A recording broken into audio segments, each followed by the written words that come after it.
Pokud se sami sebe ptáte, jestli se dá šetřit, tak já si myslím, že ano. I v dnešní době, kdy je to fakt složitý, tak se vždycky dá najít nějaký způsob. My jsme ten náš způsob našli v tom, že jsme začali vařit. My jsme přestali chodit na obědy do restaurace, nemůžu říct, že úplně, ale přestali jsme chodit na obědy do restaurace ve většině času a já jsem se k tomu musela postavit tak, že jsem musela začít vařit. Co jiného mi zbývalo. Takže jakým způsobem to dělám, vám ukážu v dnešním videu. Ukážu vám, jak si dělám tu týdenní přípravu, ukážu vám, že ta příprava neprobíhá jenom tím, že si vymyslím jídla, ale samozřejmě musím zkontrolovat i zásoby toho, co máme, co můžeme teoreticky použít, tak aby se nám to do budoucna třeba neskazilo, aby jsme to zbytečně nevyhazovali. Zároveň, když už si vytváříme to, co budeme vařit, tak z toho vyplývá i to, co musíme nakoupit. Pokud už vaříte, tak ty cesty k tomu šetření je potřeba nejspíš hledat trošku někde jinde. U každého to bude trošku individuální, u nás stačilo v naší rodině tohleto a myslím si, že to jídlo dělá asi nejvíc. Abych vám ukázala jasný příklad toho, jakým způsobem se připravuju na to, co budu v daný týden vařit, respektive co budeme mít daný týden já a partner k jídlu,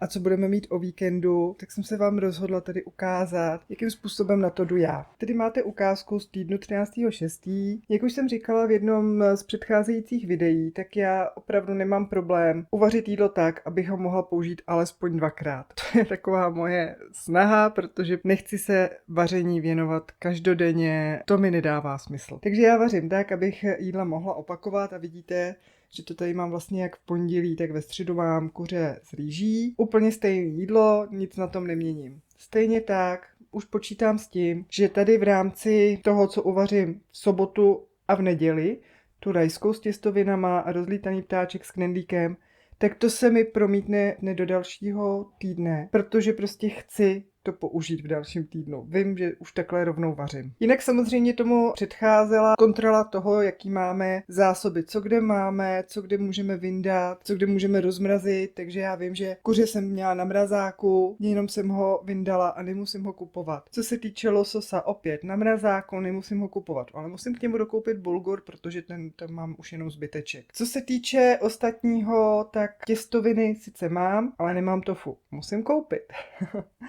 Stejně tak, co se týče salátu, na ten potřebuju koupit zeleninu, tuňáka máme v zásobách. Vím to, už jsem si udělala kontrolu. Co se týče rajský, na to si potřebuju koupit mleté maso, protože náš syn miluje masové kuličky v rajský, takže já to dělám z mletýho. Co se týče rozlítaného ptáčku, taky musím na něj nejprve koupit maso. A jak vidíte, tak rovnou v rámci toho, kdy já jsem si dělala tu přípravu, tak jsem si zároveň vypisovala, co potřebuju koupit, abych měla z čeho uvařit. Takže tady vidíte, že já mám přípravu toho, co se chystám nakoupit v tom daném týdnu. Jsou tam věci, které v tuhle chvíli vůbec nezapisuju. Ty kupuju na pravidelné bázi, jako je pečivo, jako jsou salámy různý, sýry. To tam nezapisuju. Tak, abyste viděli, jakým způsobem se to vlastně potom promítne do toho nákupu, tak tady opravdu vidíte, že to, co jsem potřebovala a měla vypsáno v tom seznamu předtím, tak jsem zároveň i nakoupila. A vím, že tady to maso za těch 447 korun jsem nakoupila v takovém množství, že opět půlku z toho já můžu dát na mrazák, můžu to být připraveno na nějaký příští vaření. A půlku z toho jsem se rozhodla využít v tuhle chvíli. To znamená, že v tom je to mletý, je v tom to hovězí na ty ptáčky. Co tam vidíme dalšího? Přesně to, co jsem říkala. To další maso uzeniny jsou salámy, který jsem koupila a který vím, že používáme v průběhu týdne snídaním, k večeřím, na housky. Sýry to samý. Co se týče ostatní zeleniny, něco použiju do salátu, něco použiju jako přílohy k snídaním, k večeřím, tak aby jsme to neměli úplně chudý. To znamená, že když se podíváte, tak já jsem říkala, že za velký nákupy já utrácím přibližně 2,5 tisíce týdně. V tomhle případě tím, že jsem se připravila takhle důsledně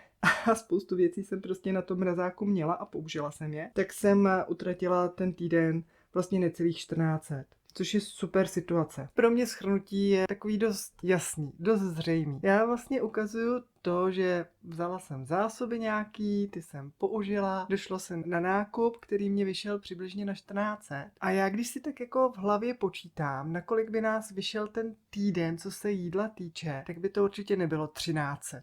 Určitě bychom nesáhli do zásob, protože bychom nevařili, takže ty zásoby by tam tak jako průběžně zůstávaly. Možný, že bychom to použili na víkendový vaření, vůbec netuším. Každopádně, jenom když jednoduše počítám, jsme 2 dospělí, chodili jsme oba dva na obědy. V dnešní době jeden oběd je přibližně odhadem 200, samozřejmě to může být i míň, ale jenom za ty samotné obědy my bychom dohromady, protože je 5 pracovních dnů v týdnu, jsme 2, to je 2x200, 400 za jeden den a 5 dnů v týdnu, to znamená 2000. Takže už jenom tohle to mi ukazuje, že my vlastně na tom, že vaříme doma, tak šetříme jenom tím, že na ty obědy nechodíme. A ten rozdíl, řekla bych, je dost patrný. Já bych byla ráda, kdybyste se mnou podělili o vaše zkušenosti, jakým způsobem vy přistupujete k dnešní relativně složitý době. Vaříte, kupujete míň, nebo utrácíte stále jak zběsilí, jenom proto, aby vám inflace prostě ty korunky nepožrala. Napište mi do komentářů, já budu ráda, když mi ukážete třeba další cesty, které já sama zatím ještě nevidím. Mějte se krásně.